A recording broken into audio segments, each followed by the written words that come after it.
আচ্ছা চলেন শুরু করছি আজকের মতো আরেকবার। সো প্রথমে আমরা পুরো ফোল্ডারটাকে ওপেন করে নিলাম। সুইচ কেস তো কালকে দেখেছি। সো আমি লুপের মধ্যে চলে আসলাম।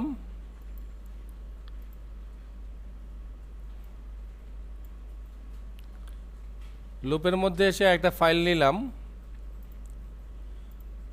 সুইচ কেসে যাচ্ছে কেন? এটা একটা ফাইল নিচ্ছি, এটার নাম লিখছি আমরা ডু হোয়াইল।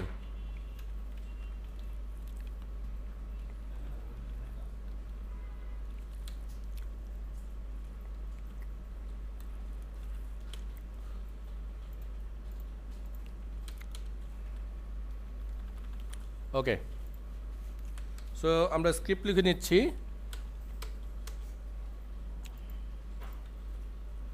সবার দৃষ্টি আকর্ষণ করছি, আরেকবার বলছি, একটু দেখবেন।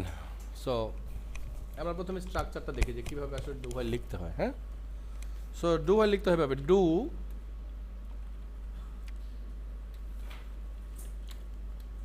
এখানে লিখতে হয় হোয়াইল,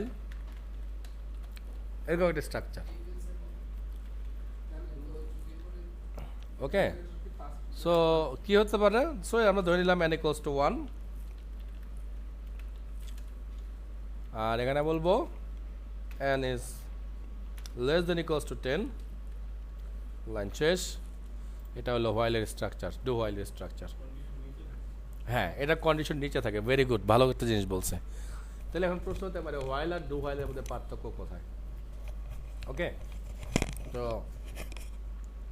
পার্থক্য হচ্ছে গিয়ে ডু হোয়াইল শুরুতেই কোনো কন্ডিশন চেক করা ছাড়াই অন্তত একবার সে কাজ করবে। মানে কি? মানে হচ্ছে কন্ডিশন ট্রু হোক, কন্ডিশন ফলস হোক, সে একবার কাজ করবেই। ফর বা হোয়াইল মানে শুধু হোয়াইল, কন্ডিশন ট্রু না হলে এরা এক পাও আগাবে না। কিন্তু ডু হোয়াইল কন্ডিশন ট্রু না হলেও মিনিমাম একবার রান করবেই। কেন রান করবে? দেখেন স্ট্রাকচার কি বলতেছে। স্ট্রাকচার বলতেছি আমরা ডু, এবং এই ডুতে আমি একটা নর্মাল প্রিন্ট দিই।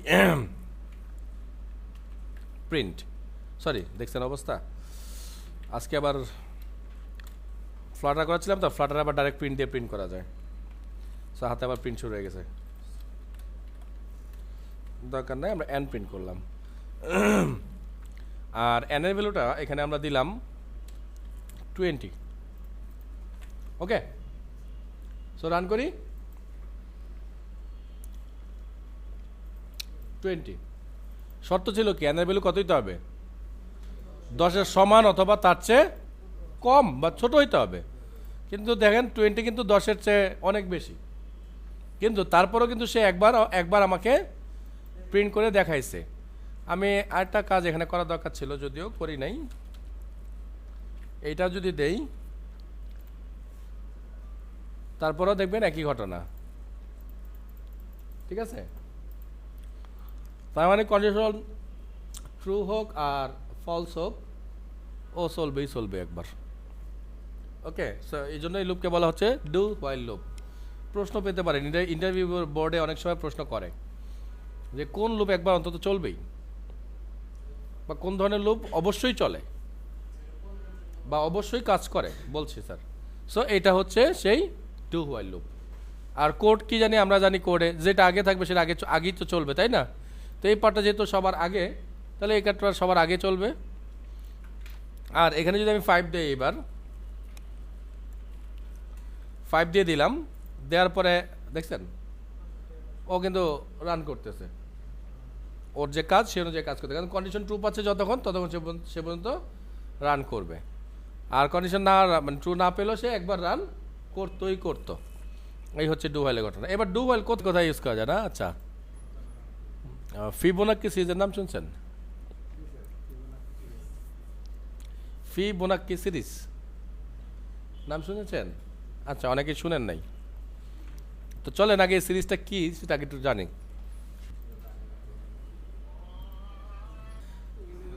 নাম লিখতে হয়, তাই? আচ্ছা আচ্ছা, যাক, এটাতে লিখে একটু অভ্যস্ত তো, চলুক। আচ্ছা, তো ফিবোনাক্কি সিরিজটা কীভাবে শুরু হয় সেটা একটু জানাচ্ছি। সো প্রথম সংখ্যাটা হয় অলওয়েজ 0, তারপর সংখ্যাটা হবে অলওয়েজ 1, তারপরের সংখ্যাটা হবে এই দুইটা সংখ্যার যোগফল, তার মানে আবারও 1, তারপর সংখ্যাটা হবে এই দুইটা যোগফল, তার মানে 2, তারপরটা হবে এই দুইটা যোগফল মানে 3, তারপরে 5, 8 and so on। ঠিক আছে? সো এই ধরনের সিরিজকে বলা হয় ফিবোনাক্কি সিরিজ। যদি আমি নিজেও জানতাম না এই সিরিজ আসলে কোথায় ব্যবহার করা হয়, বাট যখন মাস্টার্স পড়তে গেছি তখন মনে হইল, মানে বুঝলাম যে আসলে এটার একটা মারাত্মক ব্যবহার আছে। তো সেই মারাত্মক ব্যবহারটা হচ্ছে স্যার এটাকে ক্রিপ্টোগ্রাফিতে ব্যবহার করা হয়। ক্রিপ্টোগ্রাফি মানে যদি আবার জিজ্ঞেস করেন তাহলে বিশাল ঘটনা, যদি সংক্ষেপে বলতে চাই তাহলে সেটা হচ্ছে গিয়ে, ধরেন আমি আপনাকে মেসেজ পাঠাচ্ছি হ্যালো। সো এই মেসেজটা যখন আমি আপনাকে পাঠাবো, এটা যখন সিস্টেমে, মানে ধরেন আমার কাছ থেকে যখন এটা আউট হয়ে যাবে, মানে ধরেন আমি যখন সেন্ড করে ফেলবো, তখন এই মেসেজটা হ্যালোর জায়গায় না হয়ে, হ্যালো না হয়ে অন্য কিছু হয়ে যাবে। সো ওই অন্য কিছু কি হবে এইটা ডিপেন্ড করবে একটা ক্রিপ্টোগ্রাফিক অ্যালগোরিদমের উপরে। সো ক্রিপ্টোগ্রাফিক অ্যালগোরিদমের মধ্যে এরকম কিছু নাম্বার ব্যবহার করা হয়, যে নাম্বারগুলোর উপর ডিপেন্ড করে এই অ্যালগোরিদমটাকে সেট করা হয়। যেমন ধরেন আমি যদি এই ফিবোনাকি সিরিজটাকে এই হ্যালো অ্যালগোরিদমের জন্য ইউজ করতাম, তাহলে আমার লেখাটা ছিল কথা কথা ধরেন, এটা সহজ একটা সিস্টেম দেখাচ্ছি, জাস্ট সহজ, একদম সবচেয়ে সহজ ওইটা দেখাচ্ছি এখন আপনাদেরকে। ওকে, আচ্ছা। সো এইচ এবিসিডি ক্যারেক্টার অনুযায়ী কত নাম্বারে পড়ে? 8। তাহলে আমরা ধরলাম 8-এর সাথে 0কে আমরা যোগ করব, যোগফল কত হলো? 8। ই কত নাম্বার ক্যারেক্টার? 5-এর সাথে আমরা 1 যোগ করব, তাহলে কত হলো? 6। এল কত নাম্বার ক্যারেক্টার? তাহলে 1 যোগ করব, 13। আরেকটা এল আবারও 12, তাই না? তাহলে 2 যোগ করলাম, কত হলো? 14। ও 17-র সাথে 3 যোগ করলাম, 20। আচ্ছা 16-র সাথে 3 যোগ করলে তাহলে 19, কথার কথা, যাই হোক 19। এবার আমাকে বলেন 8-এর ক্যারেক্টারটার নাম ছিল কি? এইচ। 6 কোন ক্যারেক্টারটা আসে? না, ই আসবে না, এফ। 13 নম্বর ক্যারেক্টারটা কি? সম্ভবত এম। আমি ছোট হাতে বড় মিলাই লিখতেছি, সরি। তারপরে 14 নম্বর ক্যারেক্টারটা কি? ও। যদি আপনাদের কথা ঠিক থাকে তো। আর এই ক্যারেক্টারটা কত? 19 নম্বর ক্যারেক্টারটা ও পি কিউ আর, তাই তো? 3টা যোগ হয়েছে না? তাহলে হবে আর। আমি কি ভুল লিখতেছি? 1 2 3 4 5টা ক্যারেক্টার, 1 2 3 4 5টা ক্যারেক্টার। হ্যাঁ, ধরেন তখন মেসেজটা হয়ে গেল এটা এইচ এফ এম ও আর। এই মেসেজটা নেটওয়ার্কে চলে যাবে। নেটওয়ার্ক থেকে যখন আবার আপনি রিসিভ করবেন তখন আবার এটাকে ডিক্রিপ্ট করে দেওয়া হবে। ডিক্রিপ্ট করবে কেমনে? এই না, এই সংখ্যাগুলো থেকে আবার কি করবে? এই সংখ্যাগুলোকে বিয়োগ করবে। আমি যেহেতু প্রথমে যোগ করে দিয়েছি, আপনি তখন বিয়োগ করে দিবেন। তো বিয়োগ করে দিলে আপনি আবার এই হ্যালো শব্দটাকে খুঁজে পাবেন।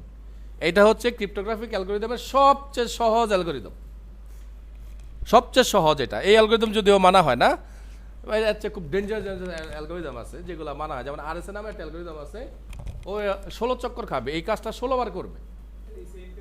16 বার করবে, 16 বার করার পরে তাও সেম কাজটা না, এটার সাথে আরো কত কিছু সে মিশাবে, মিশায়া দেন এটাকে 16 বার রাউন্ড করাবে। রাউন্ড করার পরে সে একটা নাম্বার, মানে এটা ডিজিট বের করে ওই ডিজিটটাকে ট্রান্সফার করবে।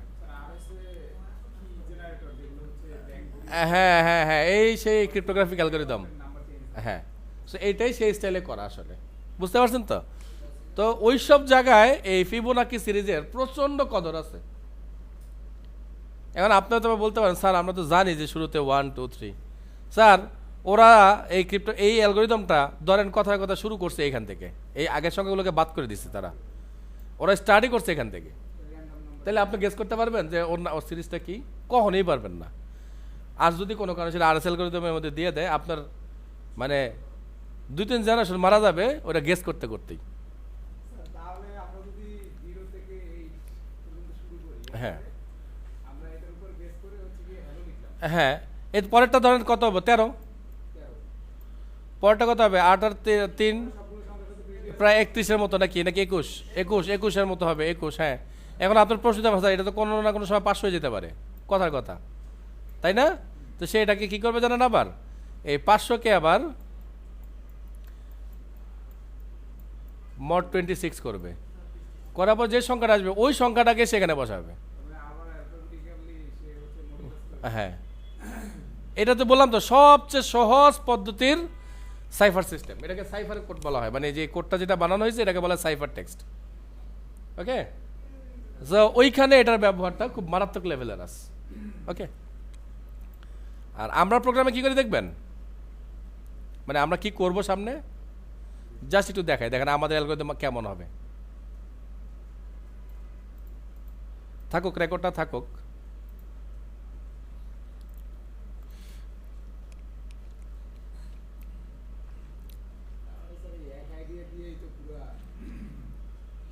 এই একটা অ্যালগরিদম বানাইতে কোনো না কোনো মানুষের কয়েক বছর সময় লাগছে।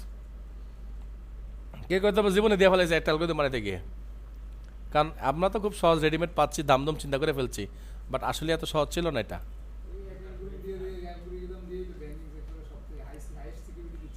এই যে দেখেন না, আমাদের সিকিউরিটি দেখেন না, আমাদের সিকিউরিটি কম না যেটা আমরা শিখি এখান থেকে।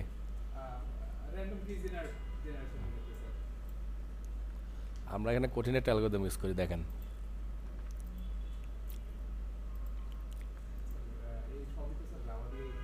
ইউটিল। হ্যাঁ,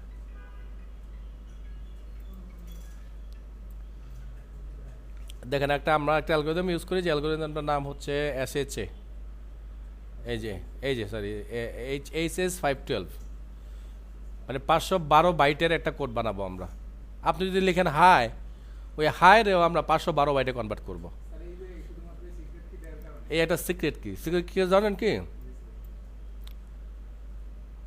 এই সিক্রেট কিটা 128 কোডের একটা কোড, এটা আমি জেনারেট করে নিয়ে আসছি আমার মতো করে। এখানে যদি বলেন যে স্যার আপনারা আমাদের সবার নাম পর লিখে দেন, তাও সমস্যা নাই। 28টা ক্যারেক্টার, মানে 128 বিটের একটা ক্যারেক্টার বানাবে এখান থেকে। হ্যাঁ হ্যাঁ, সো এটাকে মিলাবে, ওই অ্যালগরিদমকে মিলাবে, দুইটাকে মিলায় সে আমার জন্য একটা সিকিউরিটি বানাবে। তো এই সিকিউরিটি ওয়ার্ল্ডের কেউ গেস করতে পারবে না যতক্ষণ পর্যন্ত সে আপনার এই নাম্বার না জানবে। আপনি যদি তারা বলেও দেন যে আমি এই অ্যালগরিদম ব্যবহার করছি, তারপর সেখান থেকে একটু খুঁজে কোনো কিছু বের করে নিয়ে আসতে পারবে না যতক্ষণ পর্যন্ত না আপনি এই নাম্বার তাকে দিবেন। সমস্যা নেই, ট্রাই করি আসলে। হ্যাঁ, আচ্ছা, তাহলে যদি কোনোভাবে করতে চাই তাহলে আমি কিছু ভ্যারিয়েবল ধরি। হ্যাঁ, late number 1 equals to 0, let number 2 equals to 1, let sum equals to 0। Cause এই 4টা ভেরিয়েবল আমি ইউজ করব, মানে 3টা ভেরিয়েবল আমাকে ইউজ করতে হবে এই প্রোগ্রামটাকে করার জন্য হয়তোবা। সো n থাকবে, হ্যাঁ n থাকবে, nটাকে আমরা পরে ডাইনামিক করব আবার। তো যেটা করতেছি সেটা হচ্ছে গিয়ে ডকুমেন্ট ডট রাইটটা আমার এখনই লাগবে না, আচ্ছা লাগবে। সো ডকুমেন্ট ডট রাইটের মধ্যে প্রথমে আমি যেটা করি, আমি n1কে প্রিন্ট করলাম, আরেকটু চুরি করলাম, এখানে n2কেও প্রিন্ট করে দিলাম। যেহেতু লাইনগুলো পরপর দেখতে চাই আমরা, তাহলে মাঝখানে একটু ব্রেক দিয়ে দিলাম। সেম অ্যাজ আমরা এখানেও তাই করব।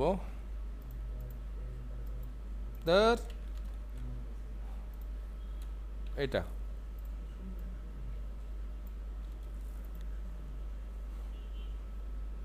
কিন্তু কি হবে সেটা একটু চিন্তা করি। ডু তো বারবার ঘুরবে, তাহলে সে বারবার আবার এটা প্রিন্ট করা শুরু করবে, না তাহলে তো ডুতে করা যাবে না, ডুতে এই কাজ করা যাবে না। তাহলে কই করতে হবে, এই প্রিন্টগুলোকে আমরা এখানে করব, মানে ডু শুরু হওয়ার আগে প্রিন্ট করবে। জাস্ট এতটুকু আগে চেক করি আসলে ও এতটুকু কাজ করে কিনা। হ্যাঁ করছে, হ্যাঁ হ্যাঁ বুঝিনি। এখন কি করবো, জুম বাড়াবো না কমাবো? আমি আচ্ছা এইটা ঠিক আছে না?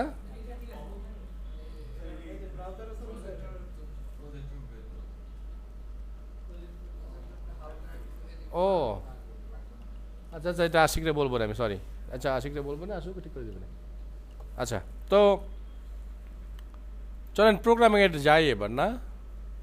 তো ধরেন আমরা প্রথম নাম্বারও পেয়ে গেলাম, দ্বিতীয় নাম্বারও পেয়ে গেলাম, এবার তৃতীয় নাম্বার লাগবে। তৃতীয় নাম্বার আমি পাবো কেমনে? দুটাকে যোগ করতে হবে, তাই না? তাহলে আমরা বলতেছি সাম equal number 1 plus number 2, document dot write sum plus break।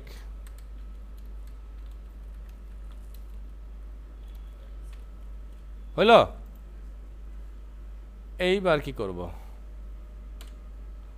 এইবার একটা খেলা খেলবো। কি খেলা?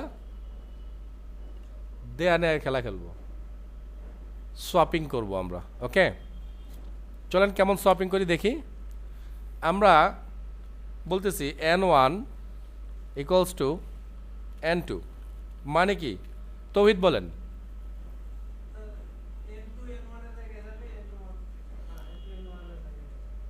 হাসান বলেন তো কি এটার মানে?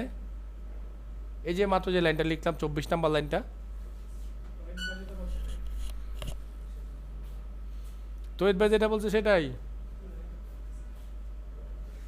খুবই স্যাটিসফাইং অ্যান্সার। তাহলে পরেরটাই করি। তৌহিদ ভাই যেটা কইছে এটা যদি অ্যান্সার হয়ে যায়, তাহলে আমরা বলতেছি n2 ইকুয়াল সাম,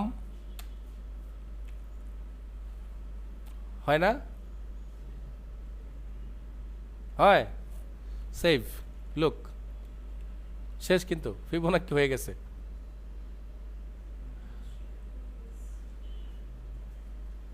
কি স্যার, কেমন হয়ে গেল নাকি? এবারে কোডটাকে খুব ঠান্ডা মাথায় অবজার্ভ করেন আপনারা, তারপর আবার ব্যাখ্যা করবো, কোনো সমস্যা নেই, বাট আগে বুঝেন একবার নিজেরা। ওকে লুক, তাহলে আমরা যেটা করতেছি এই ভ্যালুটাকে আমি করতেছি 3, আর একটা ভ্যারিয়েবল নিচ্ছি লেট লিমিট ইকুয়ালস টু কি যেন পার্সেন্টেজার, সেফ থাকলাম আর কি। হ্যাঁ, কারণ তো মাঝে মাঝে গোলমাল পাকায় দেয়। দেন প্রম্পট, দেন আমরা বলছি এন্টার লিমিট না, এন্টার নাম্বার অফ সিরিজ বান কি ঠিক আছে?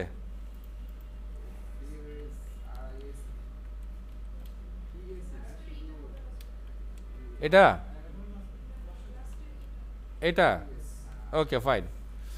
আরে দেখছেন কত তাহলে এনে ভুল করে দিস। ওকে, আর এই লিমিটটাকে আমরা রেখে দিব এবার এই জায়গায়। ফাইন। সো চলেন চালাই, সেভ। ধরেন আমি সংখ্যা চাই 8টা, জানি না 8টা দিল কি না। কটা দিছে? বেশি দিয়ে দিচ্ছেন অনেক। 1 2 3 4 5 6 7 8 9 10টা, এত দিল কেন? তারা ঘুরাই দিছে। হ্যাঁ, এই লাইভ সার্ভারটা খুবই ফালতু, বন্ধ, ফালতু জিনিস। হ্যাঁ, আচ্ছা ফাইন। তাহলে কি করলাম দেখেন, আমি কিন্তু চালাকি করে কাজ শুরু করছি কত থেকে? 3 থেকে। কেন? কারণ 2টা তো আমি এখানে ছেড়ে দিছি। তাহলে এটা হবে কত? 3। এবার আমি যাইতেছি, যত সংখ্যা দিব তত পর্যন্ত সে দেখ। তাহলে হয়ে গেল না প্রোগ্রাম ডাইনামিক? সো রান করি এবার, চলেন। আচ্ছা, লাইভ সার্ভার আমার লাগবে না, আমি ম্যানুয়ালি অন করে নি, দাঁড়ান, ফালতু জিনিস। Do while. ওকে, সো আমি এবার দিলাম 10। ওকে, সো দেখেন 10টা সংখ্যা আসছে কিনা চেক দেই। 1 আসছে দেখা যায় আপনাদের? আচ্ছা, so 1 2 3 4 5 6 7 8 9 10 is done. Clear? So কোডটাকে এবার অবজার্ভ করেন আপনারা, জাস্ট একটা ভ্যারিয়েবল বাড়ালাম।